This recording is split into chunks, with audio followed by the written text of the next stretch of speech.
모든 것은 한 곳에서 시작되었다. 버려진 철도 터널 갈레리아 디 크레볼라.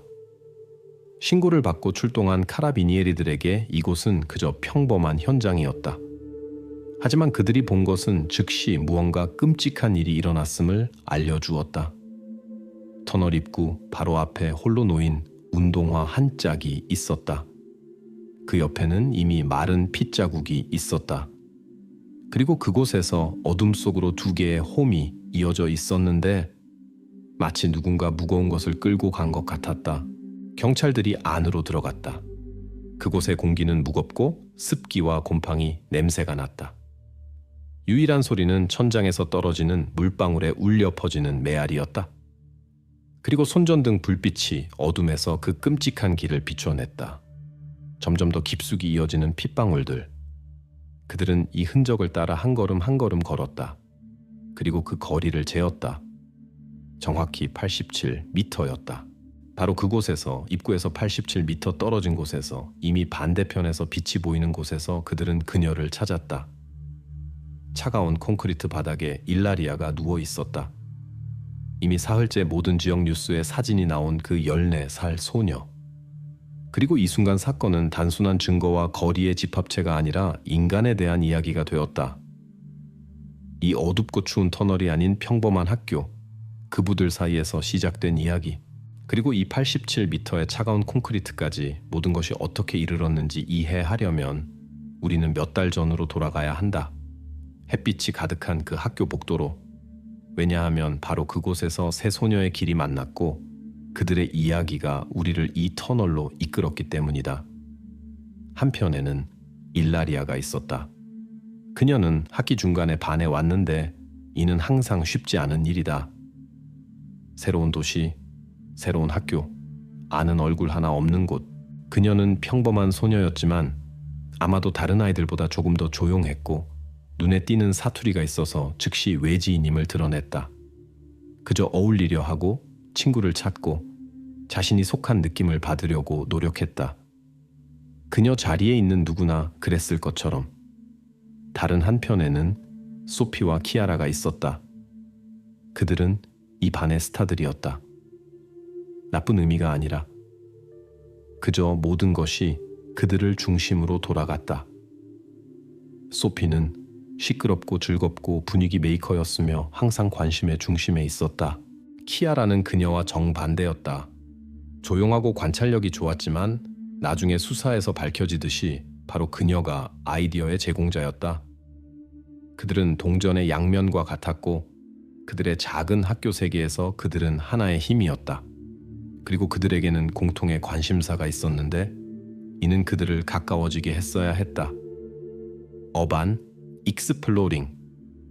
쉽게 말해서 그들은 폐 건물을 돌아다녔다. 오래된 별장, 버려진 공장, 그리고 물론 그 터널도. 그들은 심지어 작은 채널도 있어서 탐험 영상을 올렸다. 이것이 그들의 취미이자 열정이었다. 그리고 그들에게는 목표가 있었다. 선배들의 비공개 채팅에 들어가는 것. 일종의 엘리트 클럽으로 자신의 멋진 모습을 증명한 사람만 받아주는 곳이었다. 그리고 무서운 곳으로 밤에 나가는 것보다 더 멋진 게 뭐가 있을까? 언뜻 보면 공통 관심사가 있었다. 일라리아도 사진에 관심이 있었고 근데 그런 장소들에 끌렸다. 하지만 접점이 되기는커녕 이것이 분열의 지점이 되었다. 이 나이에 자주 그렇듯이 모든 것은 사소한 일에서 시작되었다. 일라리아가 스토리에서 어떤 남자아이 사진을 훔쳤다는 소셜미디어에서의 바보 같은 말다툼에서 여기에 그녀의 사투리에 대한 조롱이 더해졌다. 말 한마디, 상처 하나씩 쌓여가며 은밀히 자라던 갈등이 표면으로 터져 나왔다. 일라리아는 고립되었다. 그리고 소피와 키아라는 자신들의 힘을 느끼며 새로운 아이를 혼내주어야 한다고 결정했다. 제자리를 알려주기로. 그리고 또 다른 말다툼 후에 그들은 그녀에게 제안을 했다. 진짜로 화해하고 그들의 채널을 위한 가장 멋진 탐험을 함께 하자는 제안을. 모든 사람들에게, 그리고 무엇보다 선배들에게 자신들이 팀이라는 것을 증명하자고. 그리고 이 화해의 장소로 그들은 갈레리아 디 크레볼라를 선택했다. 그리고 이 오 갈레리아 디 크레볼라에서의 화해는 실제로는 전혀 화해가 아니었다. 이것은 시험이었다. 키아라와 소피가 일라리아를 동시에 굴욕주고 자신들의 멋진 점수를 얻기 위해 고안한 잔혹한 챌린지였다. 계획은 모든 천재적이고 끔찍한 것들처럼 단순했다. 일라리아는 터널에서 정확히 1시간을 보내야 했다. 눈을 가린 채로 모든 것이 진짜가 되도록, 모든 것이 공정하게 되도록. 이것을 읽을 때 생기는 주요 질문은 왜 그녀가 동의했을까? 아마도 답은 14살 소녀의 절망적인 욕망에 있을 것이다. 그저 자신이 속하게 되고 싶다는, 조롱을 멈추고 무리에 끼고 자신이 겁쟁이가 아니라는 것을 증명하고 싶다는. 아마도 그녀는 마지막까지 이것이 그저 바보 같지만 무해한 게임이라고 믿었을 것이다. 그들이 웃고 모든 것이 끝날 거라고. 그녀는 그들을 믿고 싶었다. 하지만 이것은 게임이 아니었다. 이 챌린지에 대한 준비는 소피와 키아라가 모든 것을 미리 계획했음을 보여준다. 그들은 자신들의 산악 자전거를 타고 터널에 왔다.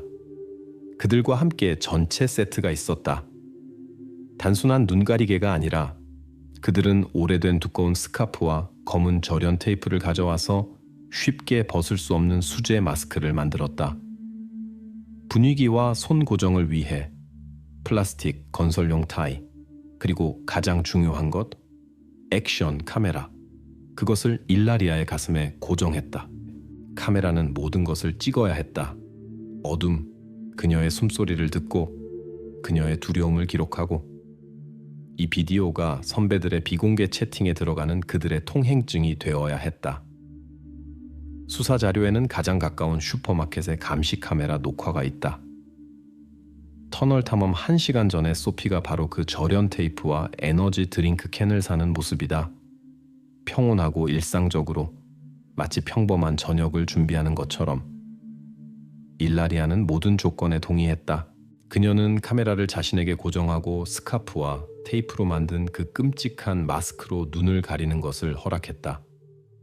5월 18일 저녁, 이미 어두워졌을 때 그들 셋은 터널 입구에 서 있었다.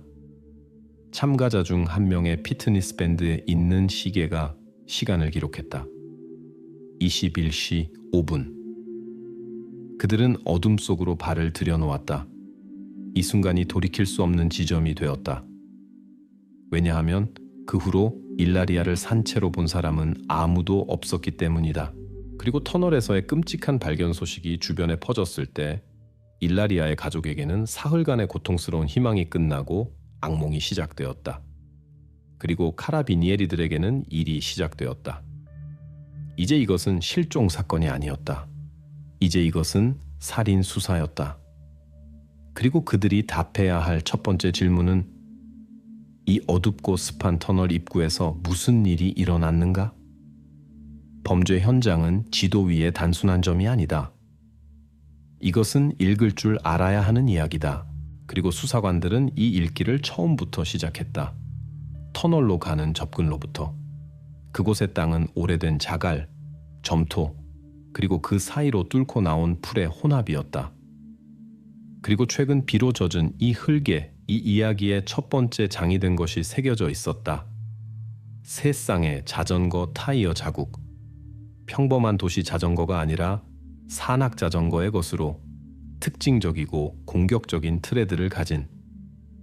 자국들은 나란히 거의 평행하게 이어져 있었고 터널 입구로 직접 향하고 있었다. 세 대의 자전거. 즉, 일라리아는 혼자가 아니었다. 그리고 그녀는 우연히 여기 온 것이 아니라 길에서 끌려온 것도 아니었다. 그녀는 누군가와 함께 왔다. 2명의 다른 사람들과. 이것은 즉시 모든 것을 바꾸었다. 외로운 소녀를 기다린 우연한 변태라는 가설이 뒷전으로 밀려났다. 상황이 더 복잡해졌다. 이것은 그룹이었다. 그리고 그들은 여기에 함께 목적을 가지고 왔다. 하지만 누구였을까? 친구들? 적들? 한 수사팀이 흔적을 조사하는 동안 다른 팀은 터널 입구 자체에 대한 체계적이고 센티미터 단위의 검사를 시작했다. 이것은 꼼꼼하고 거의 명상적인 작업이다. 땅을, 벽을, 모든 돌과 잡초를 보며 여기 있어서는 안 될 것을 찾는다. 담배꽁초, 천조각, 단추, 어떤 사소한 것이라도 열쇠가 될 수 있다. 시간이 흘러갔다. 자전거 흔적과 안쪽의 그 끔찍한 길 외에는 이곳이 무균 상태인 것 같았다. 비어 있었다. 그리고 수색이 거의 끝나갈 때 젊은 카라비니에리 중 한 명이 손전등으로 입구를 둘러싼 오래된 콘크리트 벽의 틈새를 비추다가 무언가를 발견했다. 작고 플라스틱인 무언가가 콘크리트 블록과 무너진 흙 사이에 끼어 있었다. 그는 조심스럽게 핀셋으로 그 발견물을 빛으로 끌어냈다. 그것은 작은 손전등이었다. 어느 슈퍼마켓에서나 파는 싸구려였다. 검은 플라스틱 몸체에 데카틀론 브랜드. 어느 관광객이나 지역 청소년이 잃어버릴 수 있는 가장 평범하고 눈에 띄지 않는 물건. 하지만 그것이 여기 있었다. 입구 바로 앞에. 누군가 서둘러 터널에 들어가거나 달려 나오면서 떨어뜨렸을 수 있었다. 손전등을 조심스럽게 증거용 밀봉 봉지에 포장해서 실험실로 보냈다. 이런 경우 희망은 많지 않다. 매끄러운 플라스틱에는 명확한 지문이 거의 남지 않으며 특히 밖에 굴러다녔다면 더욱 그렇다. 하지만 이것은 기회였다. 그리고 그것을 붙잡아야 했다. 하루가 지났다. 수사관들은 그부들, 교사들, 일라리아의 친구들을 신문했다. 소피와 키아라는 다른 모든 사람들처럼 조의를 표했고 울었고 일라리아가 얼마나 좋은 아이였는지 말했다. 그들은 함께 있었고 서로를 지지했다. 그들은 그저 슬픔에 잠긴 두 친구였다. 적어도 겉으로는 그렇게 보였다. 그러다가 실험실에서 전화가 왔다. 손전등에 대한 결과가 나왔다. 그리고 그것은 단순히 좋은 것이 아니었다. 획기적이었다. 몸체의 측면에서 전문가들이 몇 개의 단편적이지만 절대적으로 명확한 지문을 채취할 수 있었다. 그리고 이 지문들은 익명이 아니었다.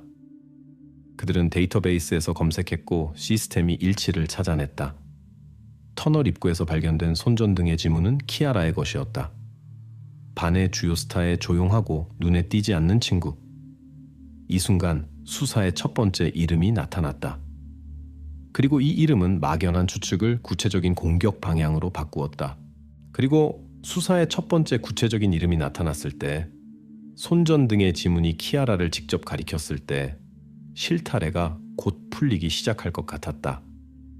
수사관들은 이미 신문을 준비하고 있었고 일라리아에 가까운 주변을 집중적으로 조사할 준비를 하고 있었다. 하지만 바로 이 순간 수사의 방향이 결정된 것 같았을 때 사건에 완전히 예상치 못한 증인이 나타난다.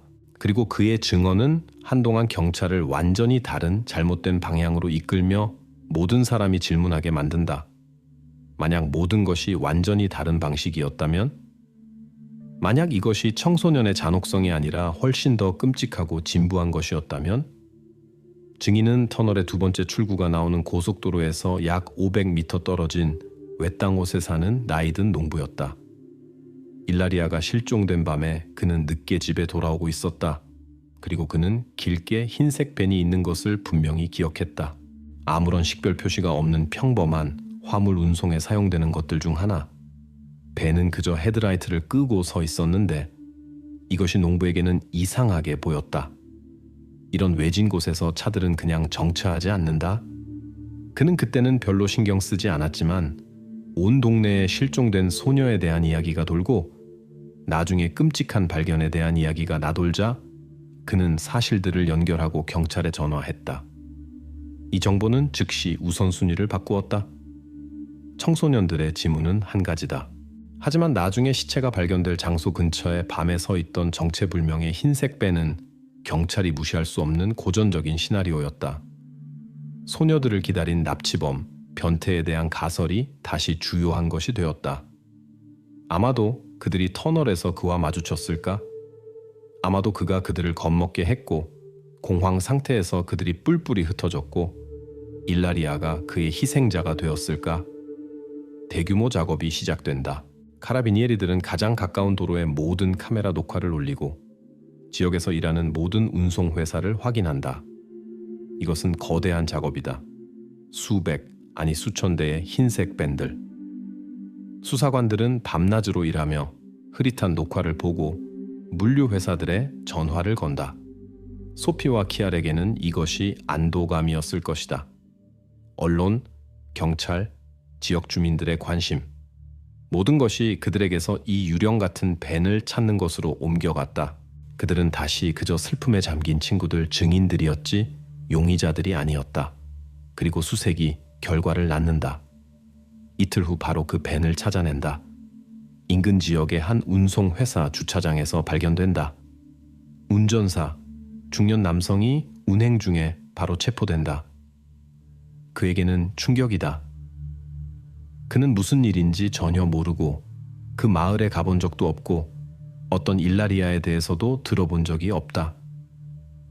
그는 그 밤에 완전히 다른 곳에 있었다고 맹세한다. 말은 한 가지다. 하지만 현대 트럭에는 거짓말을 하지 않는 것이 있다. 타코그래프. 모든 킬로미터, 모든 정차, 모든 움직임과 정지의 분을 무감정하게 기록하는 작은 블랙박스. 이것은 철의 알리바이이거나 감옥으로의 직행표다. 전문가들이 타코그래프에서 데이터를 추출한다. 그리고 그들이 본 것은 흰색 펜 이야기의 완전한 마침표를 찍는다. 일라리아가 터널에 들어간 밤, 이 벤은 정말로 정차를 했다. 하지만 산토 스피리토 마을 근처 고속도로가 아니었다. 타코그래프 데이터와 정확한 시간이 찍힌 주유소 영수증이 보여준 것은 그날 저녁 운전사는 간식을 먹기 위해 길가에 정차했지만 그는 비극 현장에서 35km 떨어진 곳에서 그렇게 했다는 것이다. 그는 물리적으로 그곳에 있을 수 없었다. 거의 3일간의 소중한 시간을 소모한 잘못된 선입견이 완전히 무너졌다. 하지만 결국 그것은 수사에 좋은 역할을 했다. 그것은 우연한 흰색 벤의 변태가 없었다는 것을 증명했다. 아무도 외부에서 이 이야기에 개입하지 않았다. 그리고 이것은 단 한 가지만을 의미했다. 답은 도로에서가 아니라 학교 복도에서 찾아야 했다.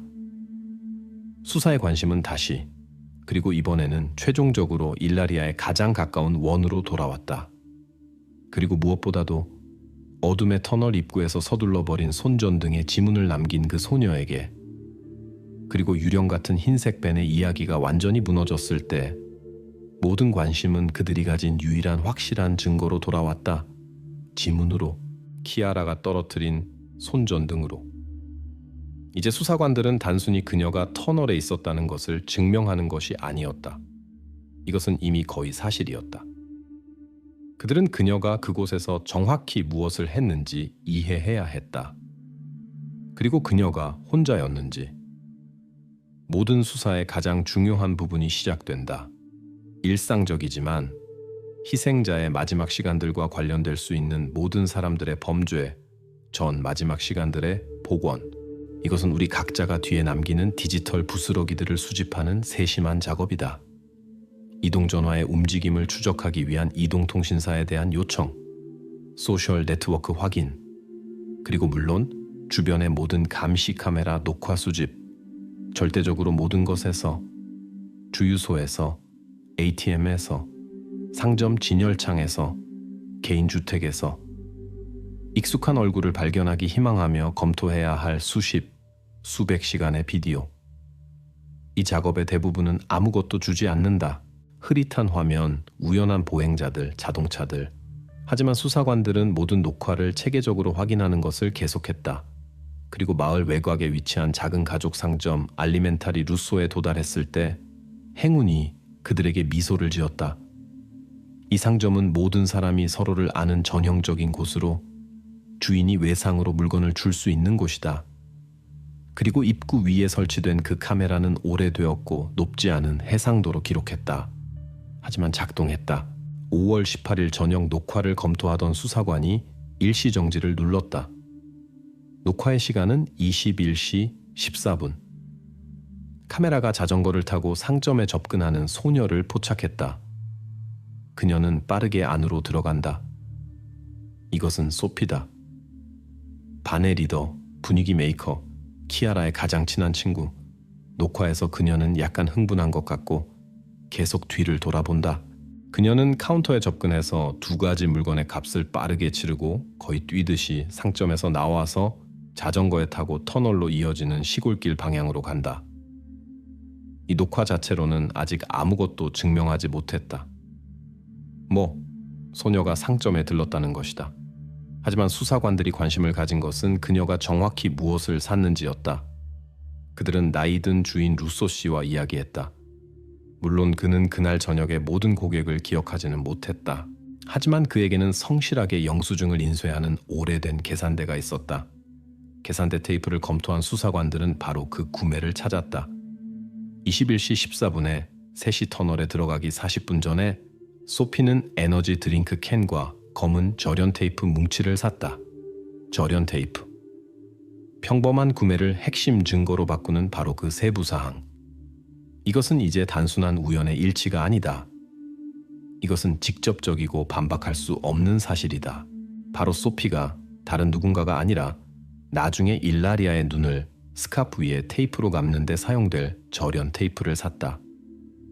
이것은 그녀가 단순히 계획에 대해 알고 있었다는 것이 아니다. 그녀가 그 준비에 가장 직접적으로 참여했다는 것이다. 그녀는 따라가는 사람이 아니라 조직자였다. 이제 수사부에는 완전한 그림이 있었다. 키아라는 범죄 현장에서 손전등에 지문을 남겼다. 그리고 소피는 그 시험의 주요 도구 중 하나를 사기 위해 30분 전에 슬픔에 잠긴 친구들이라는 그들의 이야기는 산산이 부서졌다. 그들 둘 다 그곳에 있었다. 그들 둘 다 모든 것을 계획했다. 이제 이것은 만약의 문제가 아니라 그들이 언제 모든 것을 인정할 것인가의 문제였다. 원이 닫혔다. 원이 닫혔다. 이제 수사부에는 추측이 아니라 소피와 키아라 둘 다를 죽음의 소나기로 붙잡는 두 개의 확실하고 반박할 수 없는 증거가 있었다. 지문이 있는 손전등과 절연 테이프 구매 영수증. 하지만 그들이 터널에 있었고 이 시험을 준비했다는 것을 증명하는 것은 한 가지다.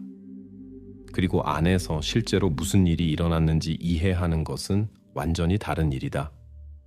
그리고 여기서 디지털 유령들이 게임에 들어온다. 소녀들이 영원히 지웠다고 생각했지만 자주 그렇듯이 흔적을 남긴 정보가. 수사관들이 이미 영장을 가지고 소피와 키아라의 전화기와 다른 기기들을 가지러 왔을 때 그들은 자신들의 전설에 따라 행동했다. 그들은 당황과 분노를 표현했다. 왜? 우리는 수사를 돕고 있는데? 우리는 친구인데? 하지만 이 외적 평온함 뒤에는 잘 숨겨지지 않는 공황이 스며 있었다. 전화기를 넘겨주었다. 그리고 무엇을 할 수 있었겠는가? 그리고 여기서 가장 조용하지만 아마도 가장 긴장감 넘치는 작업 부분이 시작된다.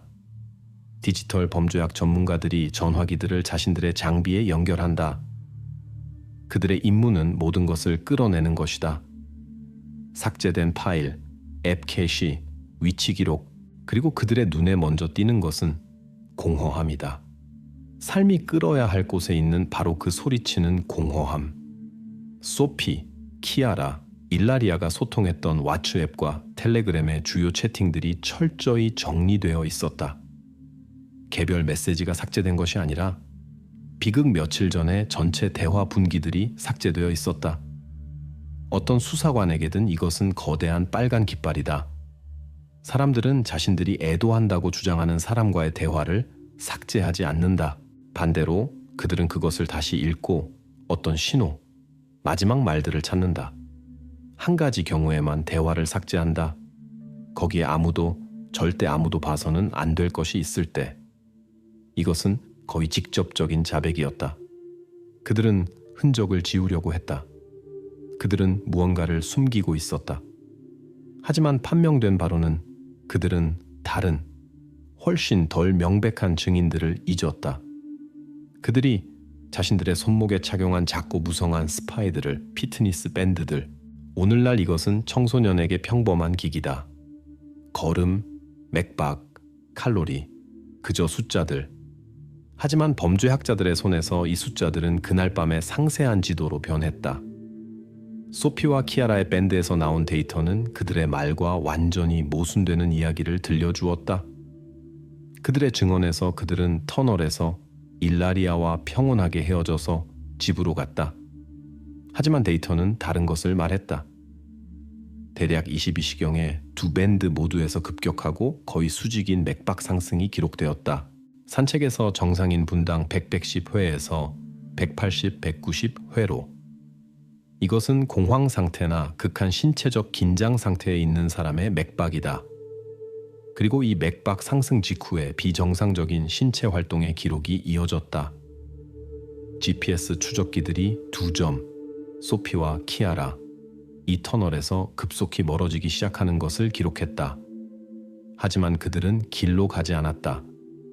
그들은 뛰었다. 완전한 어둠 속에서 오래된 철도 제방, 돌과 침묵을 따라 뛰었다. 밴드들이 냉정하게 거리를 기록했다. 2.6km. 그리고 시간 11분에서 13분. 이것은 느긋한 산책의 속도가 아니다. 이것은 공황 상태의 도망의 속도다. 이제 수사부에는 터널을 떠난 후 그들의 행동에 대한 완전한 그림이 있었다. 그들은 단순히 떠나지 않았다. 그들은 야생 스트레스 상태에서 급하게 뛰어갔다. 그리고 집에 도착한 후 첫 번째로 전화기로 달려가서 증거를 파괴했다. 대화에서 흔적을 지우려는 시도와 공황 상태의 도망을 외치는 밴드의 데이터가 하나로 합쳐졌다. 그들은 단순히 그곳에 있었던 것이 아니었다. 그들은 무언가로부터 도망쳤다. 그리고 그들은 필사적으로 진실을 숨기려고 했다.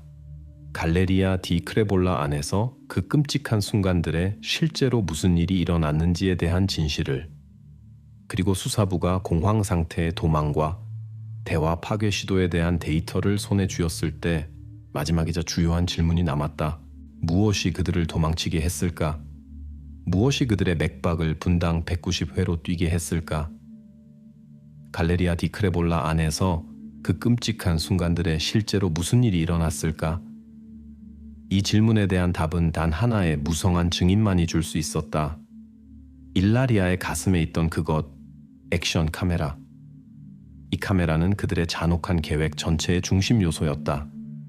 그것은 비공개 채팅에 들어가는 그들의 표, 그들의 트로피가 되어야 했다. 이제 그것은 수사의 주요 희망이 되었다. 일라리아의 시체를 발견했을 때 카메라는 그녀에게 없었다. 하지만 터널의 가장 철저한 재검사 과정에서 결국 발견되었다. 그것은 콘크리트 바닥 플레이트 사이의 틈새에 끼어 있었고 거의 완전히 진흙과 축축한 쓰레기에 숨겨져 있었다. 몸체는 긁혔고 렌즈는 깨졌다. 하지만 수사관들이 관심 있어 한 것은 이것이 아니었다. 그들이 관심 있어 한 것은 안에 있는 작은 메모리 카드였다. 이것은 수사본부에서 최고의 긴장감이 감도는 순간이었다. 무균 장갑을 낀 범죄학자가 조심스럽게 작은 마이크로 SD 카드를 꺼내서 말리고 카드 리더에 삽입했다. 방에 있던 모든 사람이 숨을 죽였다. 컴퓨터 화면에 알림이 나타났다. 장치를 인식할 수 없습니다. 또 한 번 시도. 파일 시스템이 손상되었습니다. 전문가가 데이터 복구 프로그램을 실행해 보았다. 진행률 표시기가 화면에서 천천히 기어갔다가 오류를 출력했다. 카드는 죽었다. 아마도 일라리아가 떨어졌을 때의 충격으로부터, 아마도 습기로부터, 아니면 의도적으로 손상되었을 수도 있다. 진실로 이어지는 마지막 실이 끊어진 것 같았다. 소녀들은 원하는 만큼 거짓말을 할 수 있었고 아무도 어둠 속에서 실제로 무슨 일이 일어났는지 증명할 수 없었다. 이것은 충격적인 실패였다. 하지만 그들은 한 가지를 고려하지 않았다. 21세기의 증거는 손으로 만질 수 있는 것만이 아니다. 때로는 그것들은 공중을 날아다니는 0과 1의 집합일 뿐이다. 한 팀이 죽은 메모리 카드를 되살리려고 헛된 노력을 하는 동안 다른 팀은 압수된 전화기의 디지털 시면을 계속 파고 있었다. 그리고 여기서 소피의 전화기의 시스템 로그에서 사이버 보안 전문가가 뭔가 이상한 것을 발견한다. 5월 18일 늦은 저녁으로 날짜가 찍힌 네트워크 활동 기록. 피트니스 밴드의 데이터에 따르면 그녀가 집에 뛰어온 직후 로그들은 그녀의 전화기가 집 와이파이 네트워크에 자동으로 연결되면서 클라우드 저장소와의 통신 세션을 시작했다는 것을 보여주었다. 그녀의 전화기에 설치된 액션 카메라 앱이 촬영된 자료를 동기화하려고 시도했다. 이것은 표준 기능이다. 카메라가 촬영하고 전화기가 백그라운드에서 천천히 비디오를 클라우드에 업로드해서 공간을 확보하고 백업 복사본을 만든다. 공황 상태의 소피는 채팅을 삭제하면서 아마도 이 프로세스가 실행되고 있다는 것조차 몰랐을 것이다. 그녀는 대화에 대해 생각했지만 운영체제의 백그라운드 작업에 대해서는 생각하지 않았다. 동기화 프로세스는 완료되지 않았다. 로그들은 몇 개의 데이터 패킷이 전송되었지만 그 후 연결이 중단되었다는 것을 보여주었다. 아마도 SD카드의 원본 파일이 이미 손상되었기 때문일 것이다. 하지만 무언가는 성공적으로 전송되었다. 긴급 영장을 받은 수사관들은 클라우드 서비스를 소유한 회사의 소피의 계정에 대한 접근을 요청한다. 그리고 그들이 거기서 발견한 것은 전체 사건의 진행을 바꾼다. 주요 폴더에는 비디오 파일이 없었다. 하지만 일반 사용자가 절대 보지 않는 임시 파일용 폴더인 시스템 캐시에는 몇 개의 흩어진 조각들이 있었다. 이것들은 비디오 파일이 아니었다. 동기화 프로그램이 무거운 비디오 트랙을 전송할 수 없었지만 프로세스가 오류로 중단되기 전에 몇 개의 가벼운 오디오 스트림 조각들을 서버로 밀어넣는 데 성공했다. 이것들은 조각들이었다. 날 것의 사운드 트랙들. 이미지 없이. 수석 수사관이 헤드폰을 착용한다. 방에 절대적인 침묵이 흐른다. 그가 재생을 누른다. 처음에는 잡음과 딱딱거림. 그리고 그는 이미 여러 번 들었던 소리가 울린다. 구타션. 버려진 터널에서 천장에서 떨어지는 물방울에 울려 퍼지는 규칙적인 메아리. 그리고 이 소리 위에 목소리들. 조용하고 무서워하며 끊기는 세 소녀의 목소리. 그들은 주요 증인이 카메라가 아니라 마이크라는 것을 몰랐다. 그리고 그것이 모든 것을 기록했다. 진실은 손상된 메모리 카드에서 죽지 않았다. 그것은 단지 클라우드에서 자신의 시간을 기다리고 있었을 뿐이다. 진실은 손상된 메모리 카드에서 죽지 않았다. 그것은 단지 클라우드에서 자신의 시간을 기다리고 있었을 뿐이다. 그리고 이제 수사관의 사무실의 완전한 침묵 속에서 그것이 말하기 시작했다. 하지만 그림 없는 단순한 오디오 파일이 무엇을 말할 수 있을까? 밝혀진 바로는 소리가 어떤 비디오보다도 더 웅변적일 수 있다.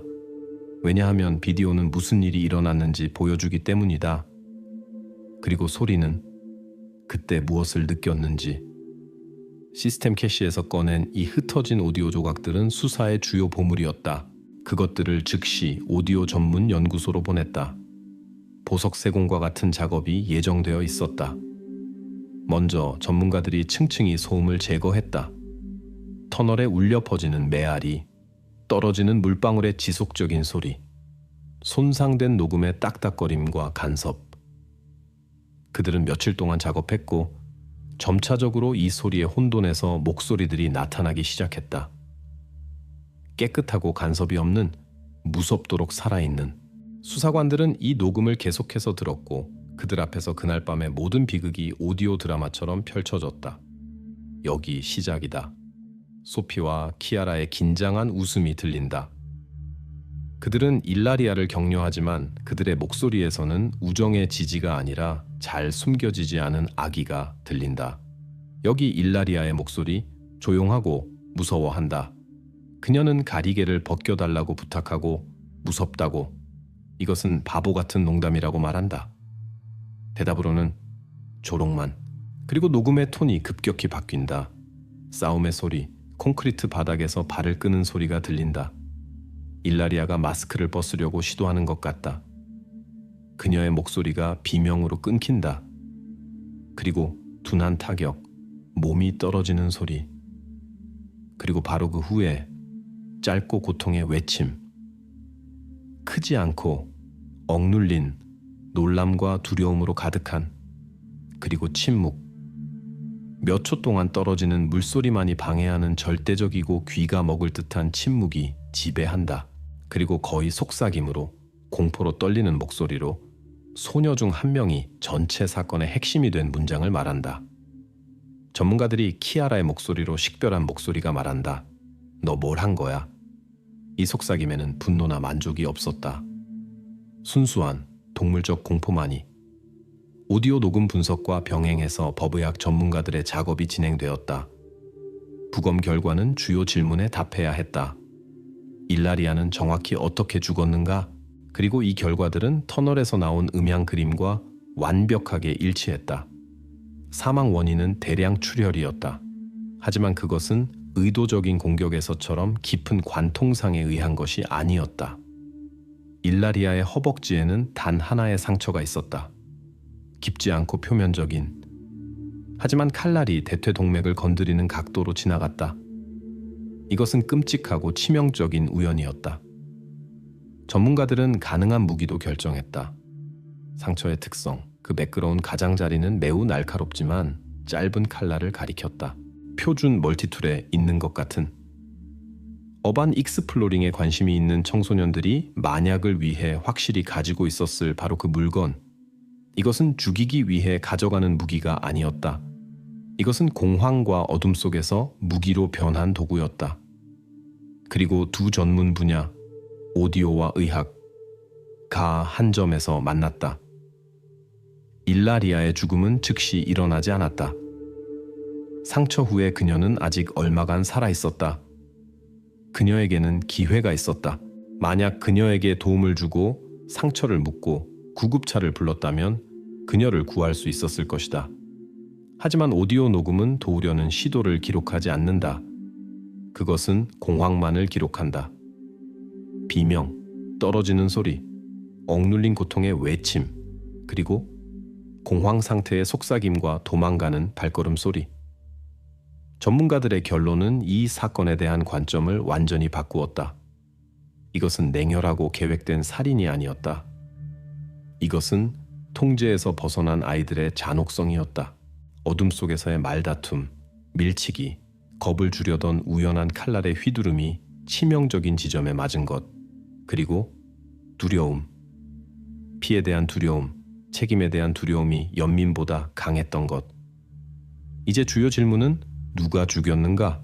가 아니었다. 답은 명백했다. 주요 질문은 왜? 였다. 왜 그들은 도와주지 않았을까?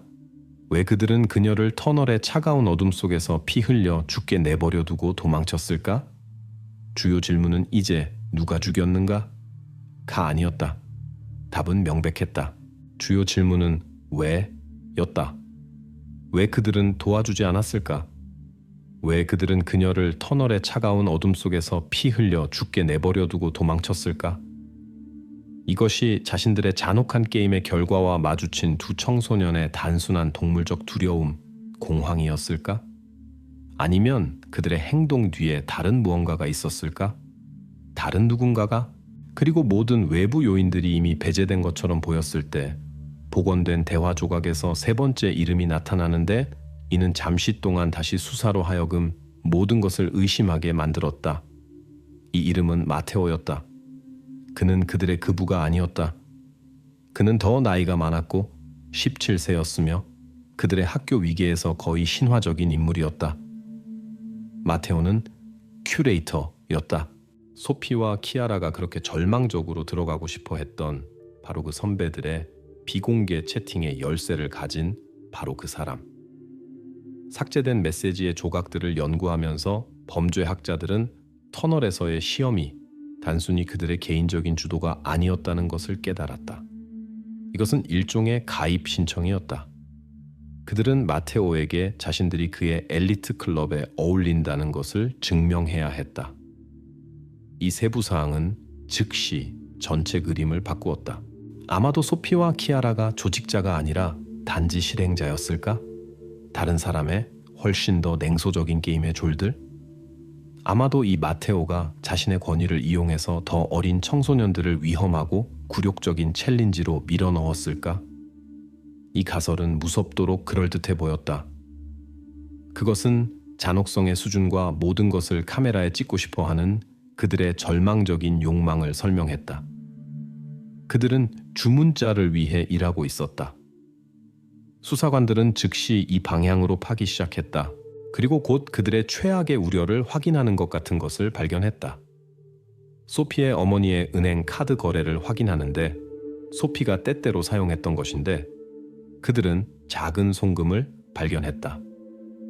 30유로. 지불 수취인은 마테오였다.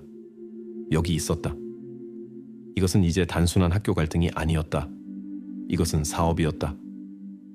굴욕과 위험으로 돈을 버는 사업. 사건의 새로운 주요 용의자가 나타났다. 다른 사람의 야망을 조작해서 돈을 버는 냉소적인 꼭두각시 조종자.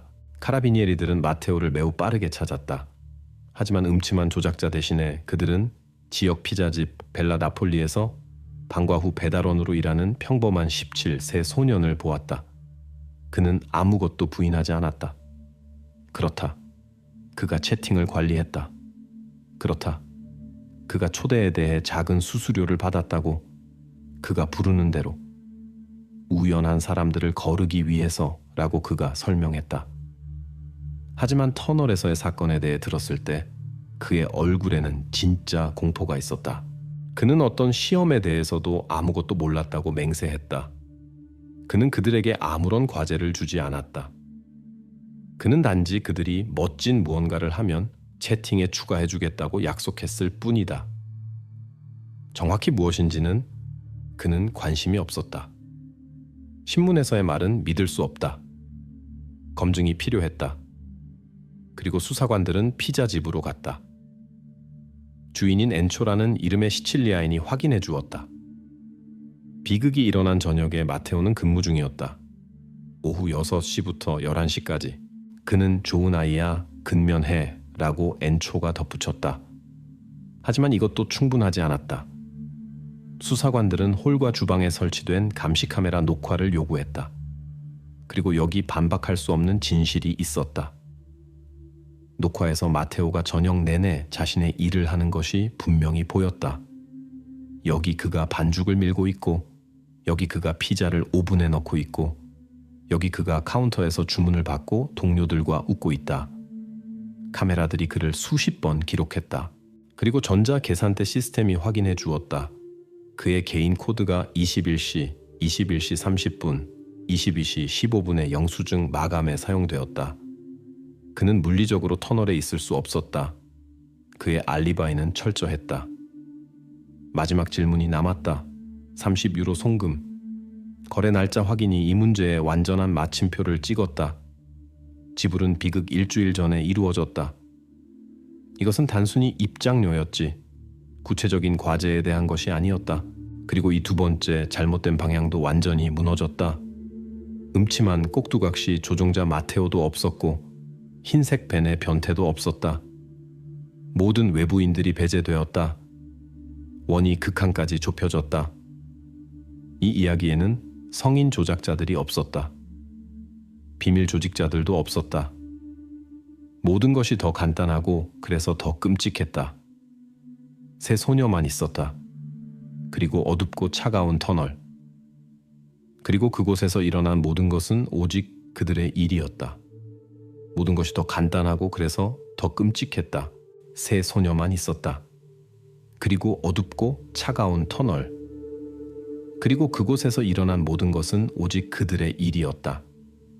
경찰이 모든 외부인을 배제했을 때, 모든 잘못된 방향이 막다른 길로 이어졌을 때, 물리적 증거의 수사는 본질적으로 끝났다. 하지만 가장 어려운 부분이 시작되었다. 2명의 14세 소녀들의 머릿속을 들여다보려는 시도로 그 주요한 질문, 왜에 답하기 위해서. 그리고 그 답은 물증에 있지 않고 그들의 디지털 삶에 좋아요, 댓글, 삭제된 메시지들에 있었는데 이것들이 유령처럼 비극으로 이어진 동기, 두려움, 상처를 간직하고 있었다. 이 사건과 함께 일한 심리학자들은 그들의 세계로 뛰어드는 것부터 시작했다. 오늘날 많은 청소년들에게 실제 현실보다 더 현실적인 세계로, 그들의 소셜 네트워크로, 그리고 소피와 키아라의 프로필은 두 개의 다른 극이었는데 서로 끌려서 파괴적인 힘을 만들어낸 것 같았다. 소피의 프로필은 파사드였다. 밝고 반짝이며 완벽하게 구성된 수백 장의 사진들. 여기 그녀가 해변에서 친구들과, 여기 그녀가 카페에서 웃고 있고, 여기 그녀가 석양을 배경으로 셀피를 찍고 있다.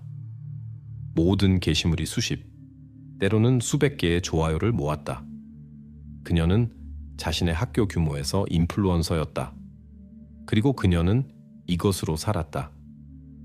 그녀의 행동을 분석한 심리학자들은 이 디지털 승인에 대한 거의 병적인 의존성을 지적했다. 그녀의 기분은 새 사진 아래의 하트 개수에 직접적으로 의존했다.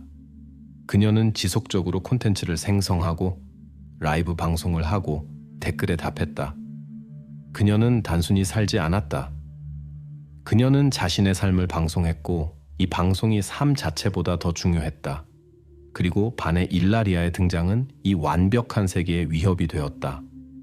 직접적이지도 명백하지도 않았지만, 하지만 일라리아는 새로웠다. 그녀는 달랐다. 그녀는 관심을 불러일으켰다. 이전에 소피에게 독점적으로 속했던 관심이 분산되기 시작했다. 그리고 자존감이 이 관심에 바탕을 둔 사람에게 이것은 재앙과 같았다. 일라리아를 혼내주려는 계획은 이 심리학의 관점에서 사소한 다툼에 대한 단순한 복수 행위가 아니었다. 이것은 자신의 지위를 되찾기 위한 절망적인 시도였다. 그들의 작은 공동체를 폭발시키고 그녀를 다시 1등 스타로 만들 그런 콘텐츠, 그런 독점을 만들어내는 것. 일라리아의 굴욕과 두려움이 담긴 비디오가 그녀의 승리가 되어야 했다. 이제 키아라. 그녀의 프로필은 완전한 대조였다. 비공개 계정, 개인 사진 최소한. 주로 어떤 우울한 인용구들, 음산한 아트, 우울한 인디 그룹들의 노래 재개시. 그녀는 그림자였다. 관찰자였다. 하지만 자주 그렇듯이 바로 그림자에서 가장 위험한 아이디어들이 태어난다. 소피가 파사드였다면 키아라는 회색 추기경이었다. 작전의 두뇌. 복원된 대화의 분석은 바로 키아라가 터널 아이디어의 생성자였다는 것을 보여주었다.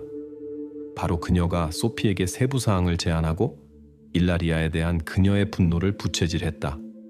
봐, 그녀가 또 그의 사진에 좋아요를 눌렀어. 그녀가 네 농담에 웃는 것을 들었어. 그녀는 숙련된 조작자처럼 행동했고 자신의 가장 친한 친구의 콤플렉스와 두려움을 가지고 놀았다. 심리학자들은 이 뒤에 깊이 숨겨진 질투가 있었다고 추정했다. 소피의 인기에 대한 질투. 키아라는 더 똑똑하고 더 교활했지만 리더의 카리스마가 없었다. 그리고 그녀는 그림자에서 리더를 조종하는 방법을 찾았다. 일라리아의 비극은 그녀에게 자신의 우월성을 증명하는 방법이었다. 명백하지 않은, 비밀스러운.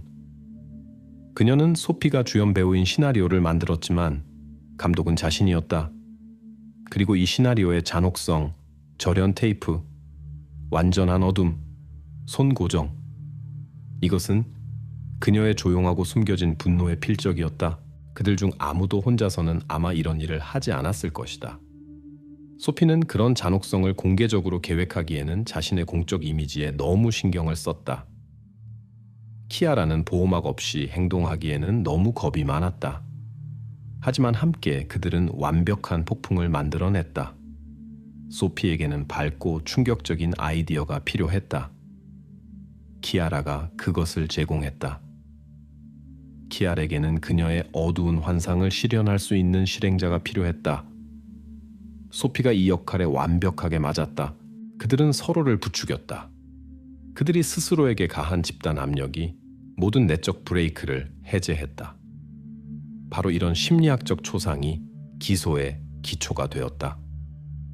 이것은 직접적인 살인 의도에서 태어난 범죄가 아니라 관심이 화폐이고 인간의 굴욕이 단지 콘텐츠일 뿐인 소셜 네트워크의 무자비한 논리와 곱해진 청소년, 콤플렉스의 독성 혼합에서 태어난 범죄였다.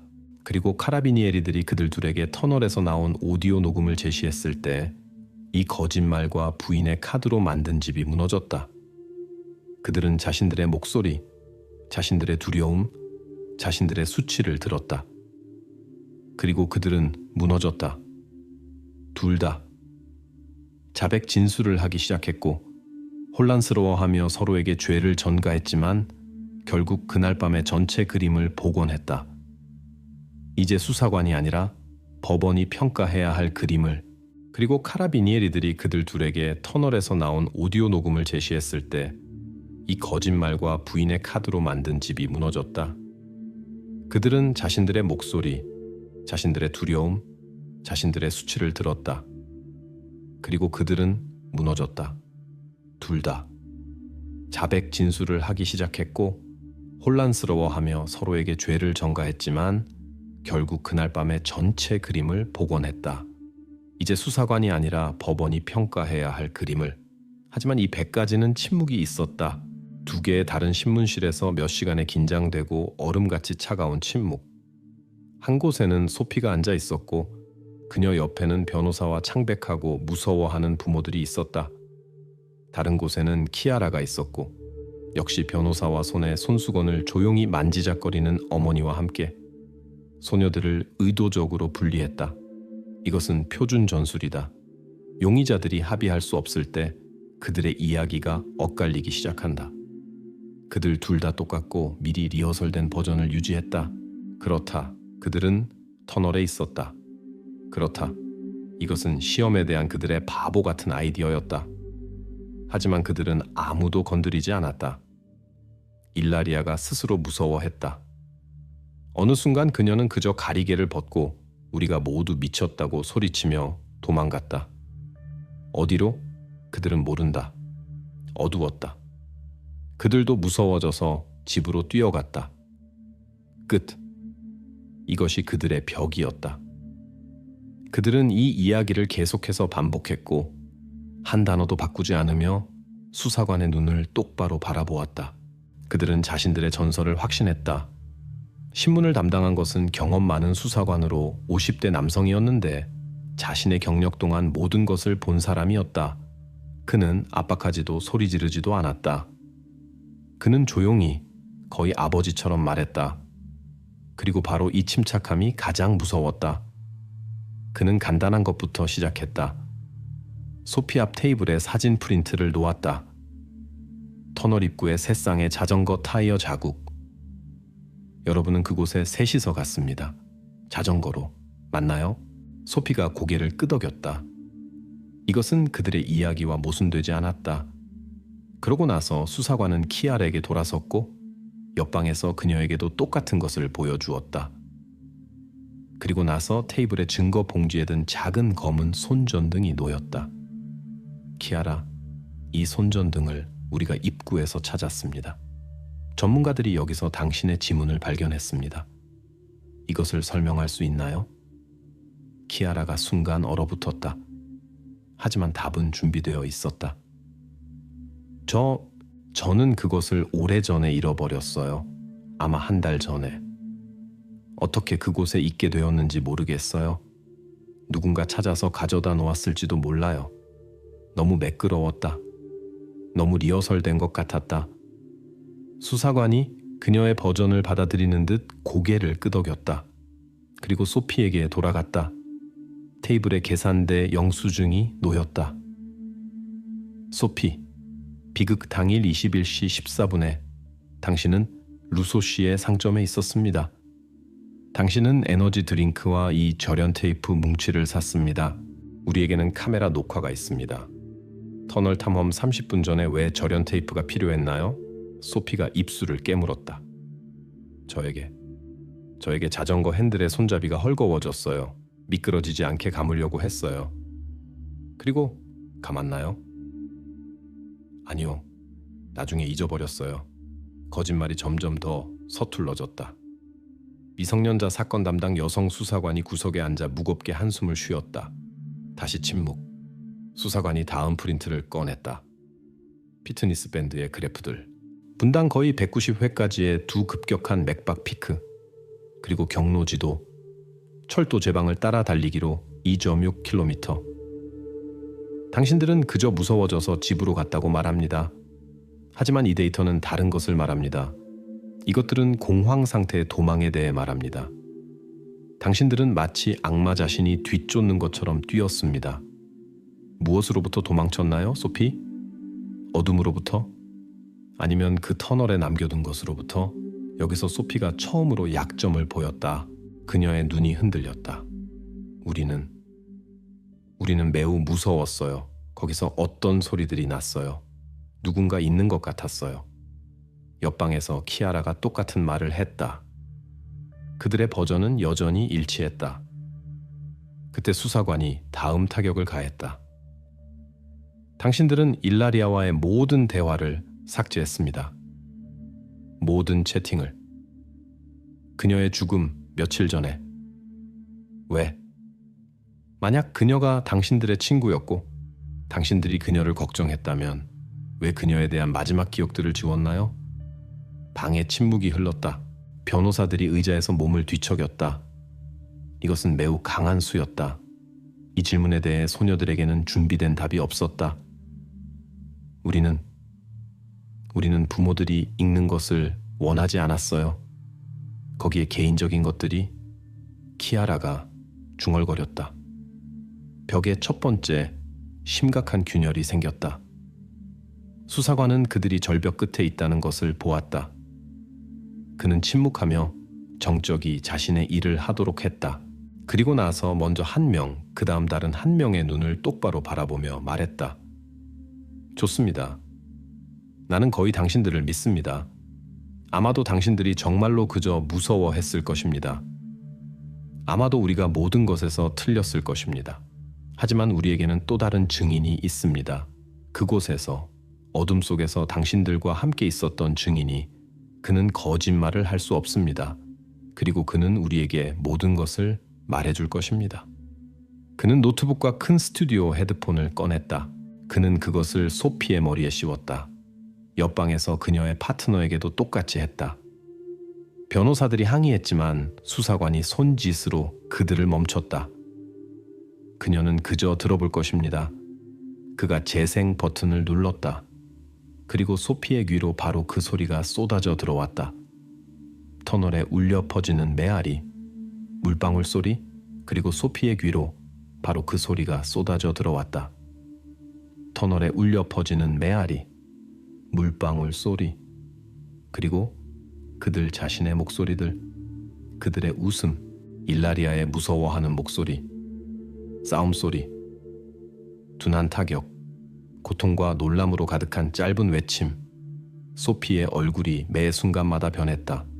그것은 종이처럼 하얘졌다. 눈이 공포로 커졌다. 그녀는 수사관을 바라보고 있었지만 그를 보지 않았다. 그녀는 그날 밤을 보고 있었다. 그리고 녹음에서 몇 초간의 침묵 후에 속삭임이 울렸다. 조용하고 떨리지만 절대적으로 분명한 키아라의 목소리가 너 뭘 한 거야? 이 순간 소피가 헤드폰을 벗어던졌다. 그녀의 얼굴이 일그러졌다. 그녀가 떨기 시작했고 그녀의 가슴에서 무성한 비명이 터져 나왔는데 그것은 크고 절망적인 울음으로 변했다. 벽이 무너졌다. 그것은 먼지로 흩어졌다. 신문 기록에 따르면 눈물을 통해 나온 그녀의 첫 마디는 저는 원하지 않았어요. 저는 원하지 않았어요. 이것은 모두 키아라가 생각해낸 거예요. 였다. 옆방에서 키아라는 녹음에서 자신의 속삭임을 듣고는 그저 얼어붙어 한 점을 바라보았다. 그리고 조용히, 거의 들리지 않게 말했다. 말할게요. 모든 것을 말할게요. 대결이 끝났다. 대결이 끝났다. 침묵의 벽이 반박할 수 없는 증거, 어둠 속에서 녹음된 그들 자신의 목소리들의 무게로 무너졌다. 하지만 충격과 두려움 상태에서 뽑아낸 자백은 한 가지다. 법정에는 이것으로 충분하지 않다. 변호 측은 항상 소녀들에게 압력을 가했고 그들이 공황 상태에서 자신을 모함했다고 주장할 수 있다. 따라서 소피와 키아라가 혼란스럽고 모순적인 증언을 하는 동안 차가운 터널에서는 다른 무성한 증인들이 계속 일했다. 범죄학자들. 그리고 그들의 결론은 오디오 녹음을 단순한 증거에서 반박할 수 없는 증명으로 바꿔서 범죄의 그림을 확고히 해야 했다. 흔적학 전문조사의 주요 임무는 그 치명적인 외침이 울린 후에 일어난 사건들을 복원하는 것이었다. 첫 번째 자백에서 소녀들은 그들이 단순히 무서워져서 도망쳤고 일라리아를 그녀가 쓰러진 곳에 남겨두었다고 주장했다. 하지만 두 번째 출구로 87m 이어지는 바로 그 핏길은 다른 것을 말하고 있었다. 그리고 전문가들은 이것을 수학적 정확도로 증명해야 했다. 그들은 터널로 돌아가서 말 그대로 밀리미터 단위로 바닥을 연구하기 시작했다. 이것은 믿을 수 없을 정도로 세심한 작업이었다.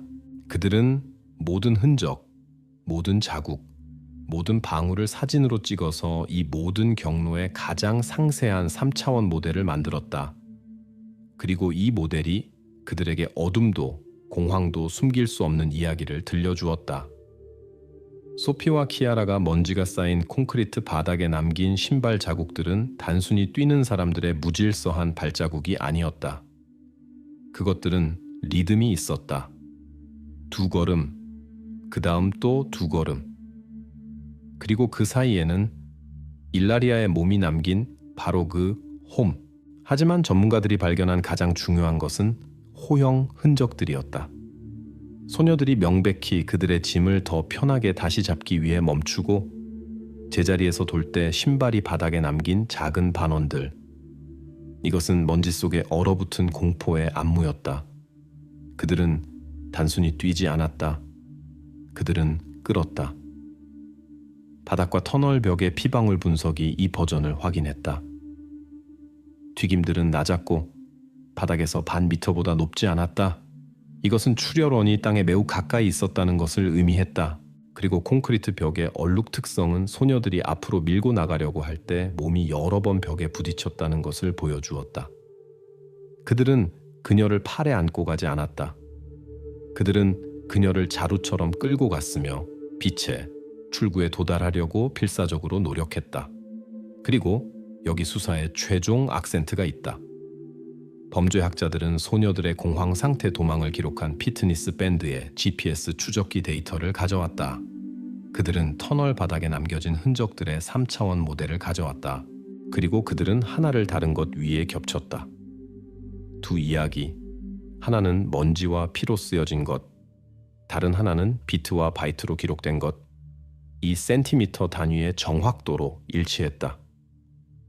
그들이 뛴 그 87m를 그들은 혼자 뛰지 않았다.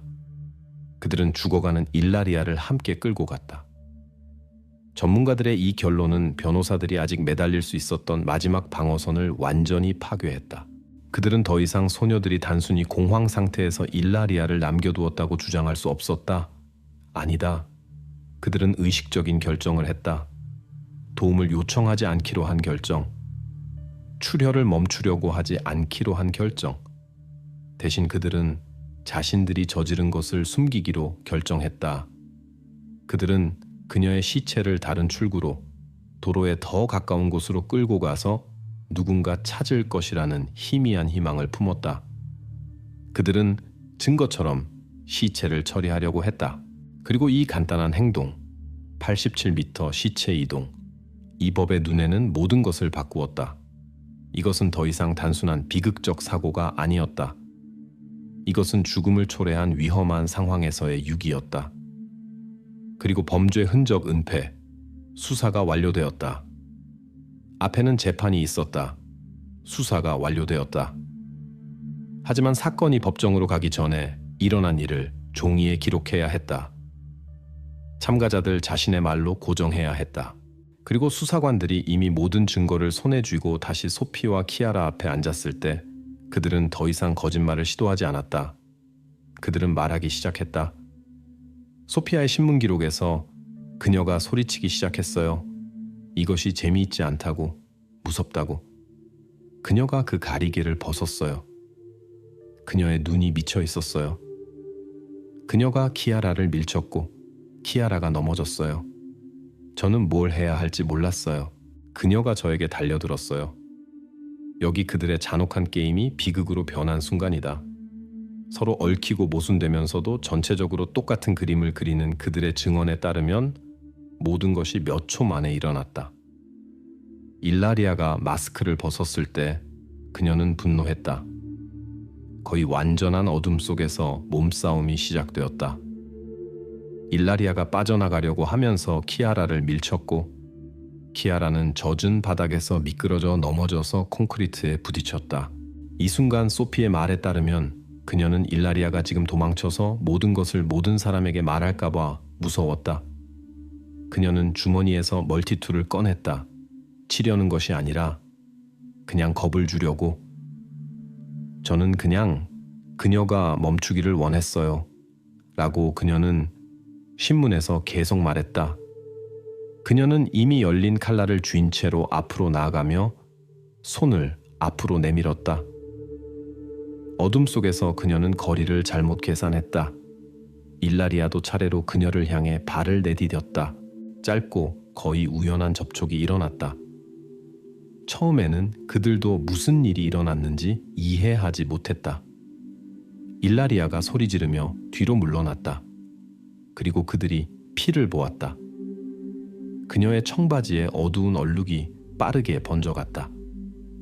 그리고 여기서 그들을 진짜 동물적 공황이 덮쳤다. 그들은 처음에는 도우려고 시도하기도 했다고 자백했다. 소피가 자신의 벨트를 벗어서 상처 위쪽으로 그녀의 다리를 묶으려고 했지만 두려움 때문에 손이 떨려서 버클을 조일 수 없었다. 피가 계속 흘렀다. 그리고 두려움이 모든 것보다 강했다. 연민보다, 상식보다 강했다. 그들은 모든 것을 버리고 뛰었다. 터널에서 뛰어나와서 서로에게 소리치며 다퉜다. 이것은 내 잘못이야.ዝ레니야. 아니야. 내 잘못이야. 한동안 그들은 그냥 밖에 서서 뭘 해야 할지 몰랐다. 그리고 첫 번째 공황의 물결이 가라앉았을 때 그들은 돌아가기로 결정했다.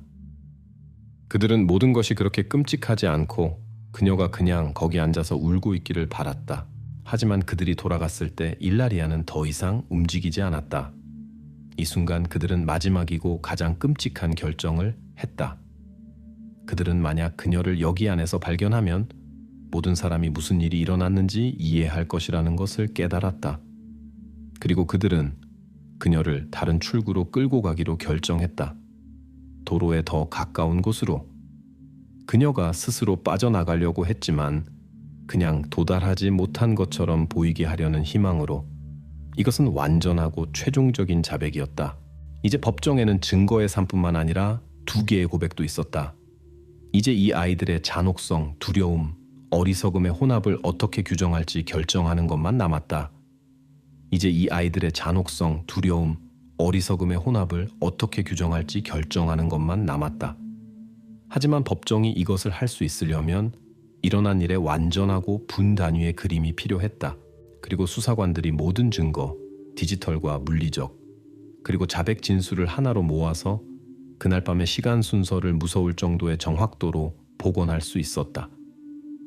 21시 32분, 세 대의 자전거가 갈레리아 디 크레볼라의 어두운 입구에 멈춘다. 소피와 키아라가 일라리아의 가슴에 액션 카메라를 고정하고 스카프와 절연 테이프로 만든 촘촘한 마스크로 그녀의 눈을 가린다. 그들이 터널로 들어간다. 비극의 카운트다운이 시작된다. 대략 21시 32분부터 21시 45분까지 안에서의 첫 15분.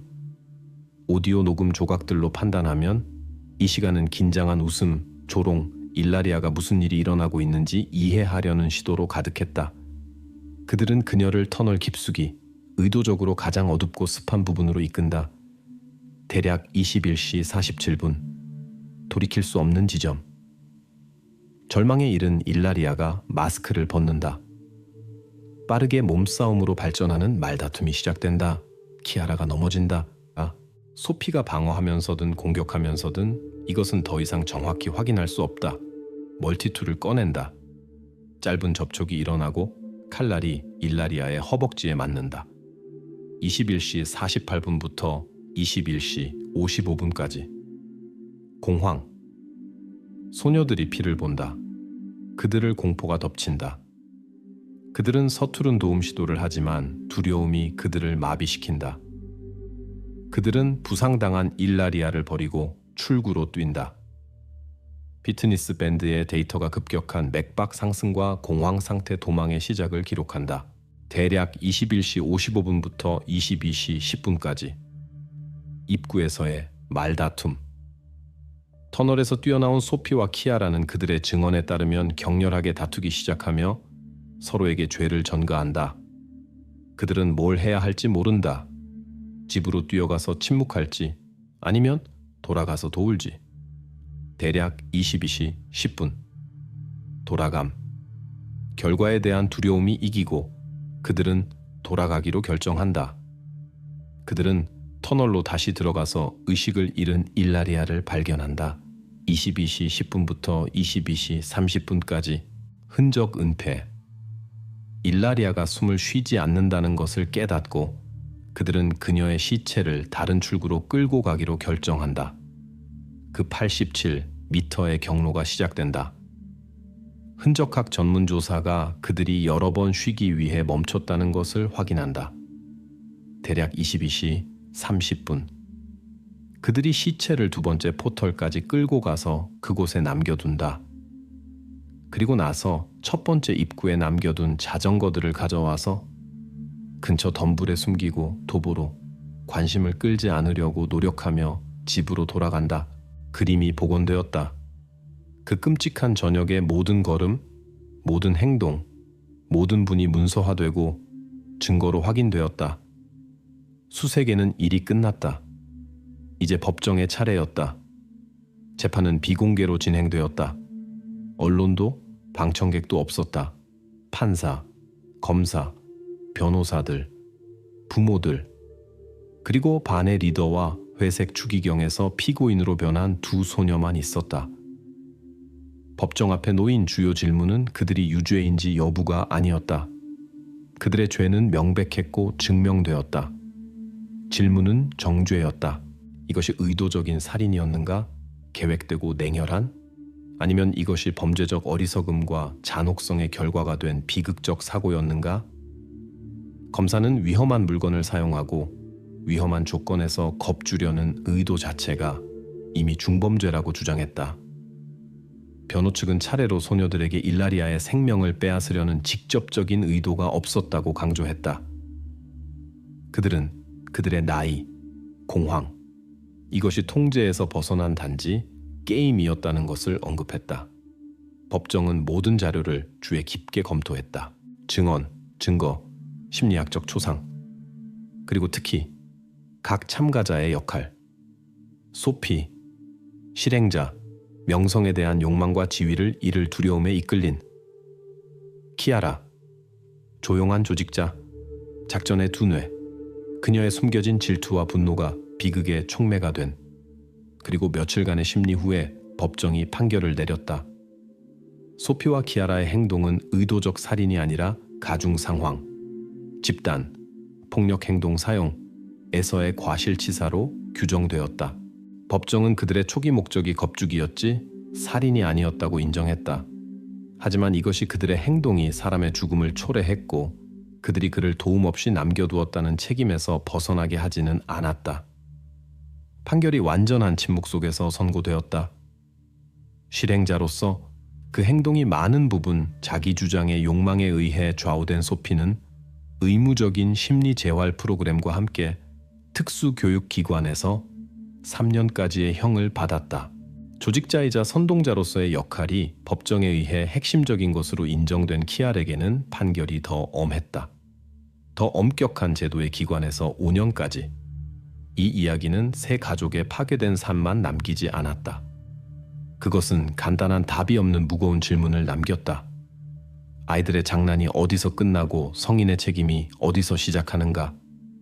그리고 가상의 인기가 때로는 실제 인간의 생명보다 중요해지는 세상에서 좋아요를 쫓는 것이 어떤 대가로 측정되는가?